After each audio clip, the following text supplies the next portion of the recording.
everyone, ready to dive into something a little different. Today, it's all about a childhood classic, but with a twist. We're exploring Not by the Hair of My Chinny Chin Chin by Ernie Vecchio. Oh yeah, I know that one. He takes the three little pigs, can you believe it, and uses them to explore something we all deal with, fear itself. It's interesting how he makes that connection, right? Because at first you think, three little pigs, fear. How? Exactly. But trust me, he finds these really insightful psychological links, and it's fascinating how he takes this, simple story and turns it into this whole analysis of how we approach fear. It's like he's using that story as a framework, right? To kind of break down these complex emotions and coping mechanisms. Exactly.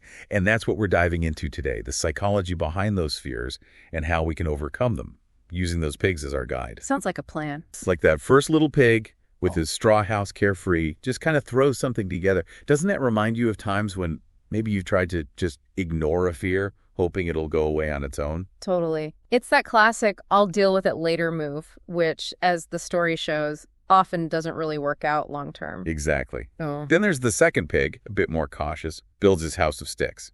He's like someone starting to develop coping mechanisms, but still pretty vulnerable. It's like you're trying to reason with the fear a bit, right? Maybe Yeah. even bargain with it.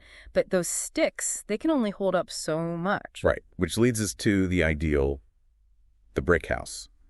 And what Vecchio talks about is that reaching that level of resilience, that solid foundation with fear, it's a process. Definitely. It's not like you just flip a switch and boom, you're mentally prepared for anything. It takes time, effort, consistent work. You're becoming an emotional architect, basically, building those defenses brick by brick, which we'll get into more later.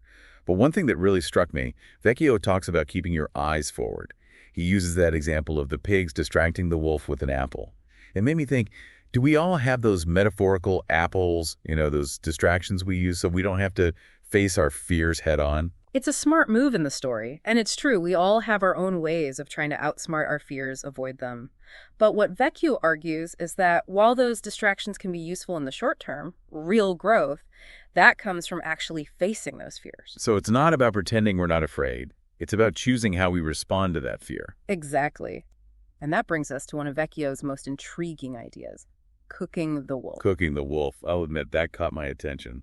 What's he talking about there? So it's about this idea that instead of letting our fears control us, we can transform them. We take those fears and turn them from threats into, believe it or not, sources of strength. Okay, I'm definitely intrigued, but how do we actually do that? What does cooking the wolf look like in a practical sense? So it's not just about, facing down a fear of heights or something. This applies to all sorts of fears, right? Absolutely. Think about the fear of failure, something a lot of us struggle with.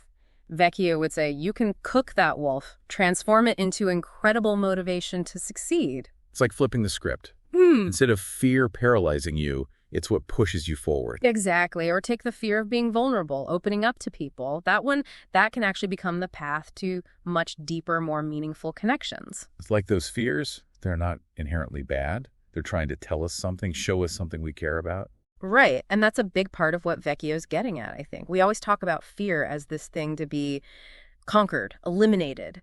But he's got this different approach, more nuanced. It's more about how we choose to react to fear, not just trying to pretend it doesn't exist. Yeah, exactly. Like he's saying, look, fear is normal. It's human. We all feel it. It's what you do with that fear that matters. Instead of, I got to get rid of this, it becomes, what can this fear teach me? Exactly. And that shift, that can be incredibly empowering for people because when we try to just stuff those fears down, pretend they're not there, we actually give them more power over us. But when we turn around and face them, engage with them, that's when we start to realize they're not these unbeatable monsters. Right. They lose a lot of their power when you do that. And that brings us back to that brick house idea.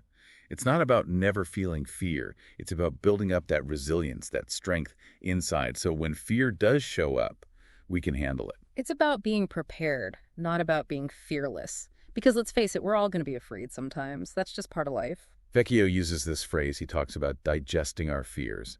What do you think he means by that?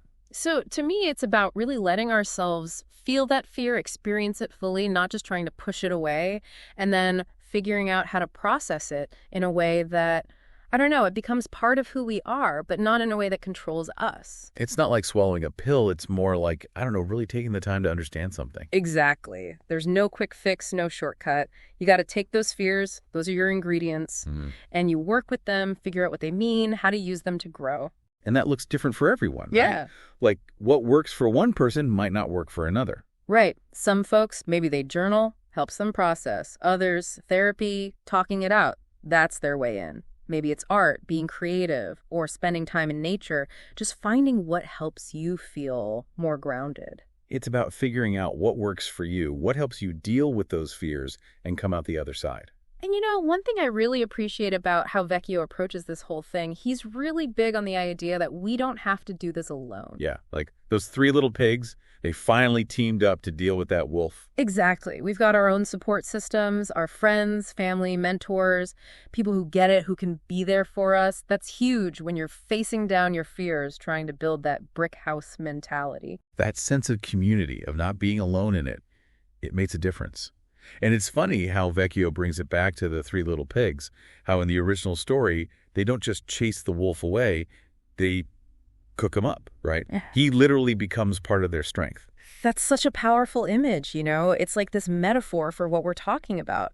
Facing our fears, not just to get rid of them, but to actually use that experience, that energy to make us stronger. So like we get to take all that fear, all that negative energy, and actually use it to our advantage. Yeah, exactly. It's not about pretending fear doesn't exist. It's about deciding how we let it affect us.